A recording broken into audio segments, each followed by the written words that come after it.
సత్యం పక్షాన నిలవాలి, దేవుని సైన్యములో నిలవాలి, దేవుని సంఘములో నిలవాలి, దేవుని సహవాసాన్ని అపేక్షించి ఆయన సహచర్యంలో నిలవాలి. యోసేపు దగ్గర అది కనపడిద్ది మనకి. యోసేపుకి వాళ్ళ నాన్న చెప్పినట్టున్నాడు దేవుని గురించి, దేవుడంటే పిచ్చి, ఎంత ఇష్టమో దేవుడంటే. దేవునికి నచ్చని చర్యలు చేయకూడదు, ఇది తీర్మానం.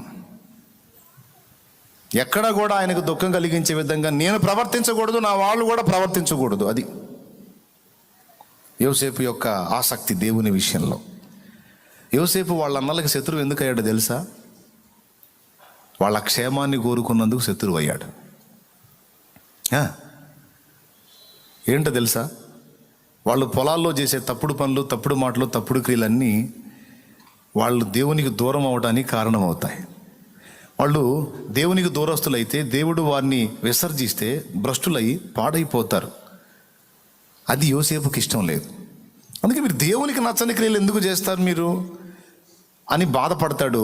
వాళ్ళకి చెబితే రా నువ్వు చెబుతావు మాకు, ఆయన పట్టుకొని ఆయనకి కోటింగ్ ఇస్తారు. అందుకని సైలెంట్గా పోయి వాళ్ళ నాన్నకి చెప్పేవాడు. వాళ్ళ నాన్న పిలిచేవాడు, రే రూబేనట్రా, ఏంట్రా ఈరోజు నువ్వు చేసింది ఏంది? రే యోధా ట్రారా, ఏంటి నువ్వు చేసింది ఏంది?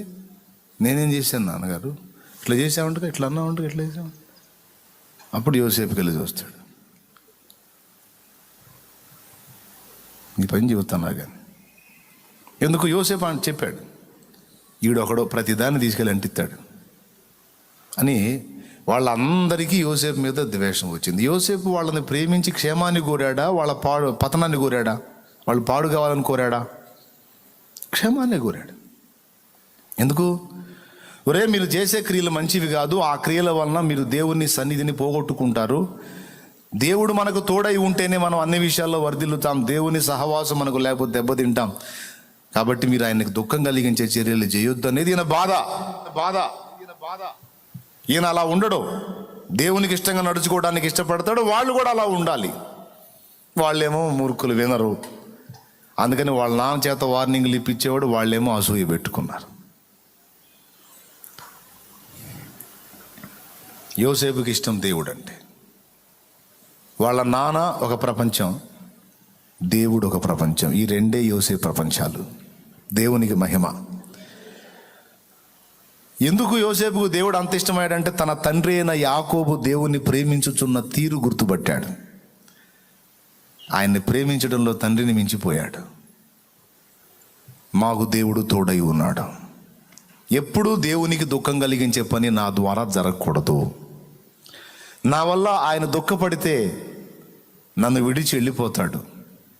కాబట్టి నేను ఆయన్ని పోగొట్టుకోకూడదు. ఆయన మాకు తోడై ఉంటే ఇక మాకు ఈ లోకంలో ఎదురేమీ ఉండదు. ఏదైనా కానీ ఆయన ఉండాలా, ఆయన కావాలా. ఇది యోసేపు హృదయ వాంఛ. దేవునికి మహిమ. మీరు గమనిస్తే యోసేపు లైఫ్ మొత్తం మీరు చూడండి, దేవునికి వ్యతిరేకంగా తప్పు చేసేటువంటి పరిస్థితులు వచ్చినా తప్పించుకొని పారిపోయాడు తప్ప, ఆ దేవుడు ఫీల్ అయితే ఇప్పుడు మనకు వచ్చిన నష్టం ఏముందిలేని బరి తెగించి నీచానికి దిగజాలా.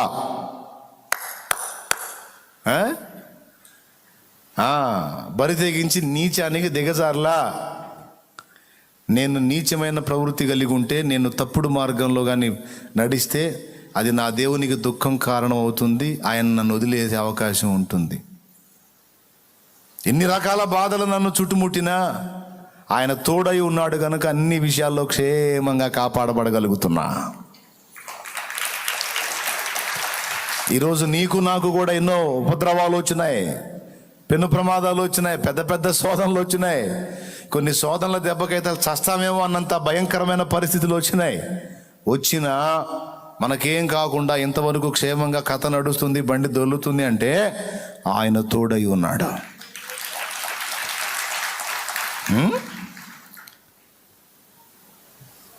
యోసేపు గుర్తుపట్టాడు, నాకు ఆయన తోడై ఉన్నందున ఈ భయంకర పరిస్థితులన్నింటిలో నుంచి కాపాడబడ్డాను.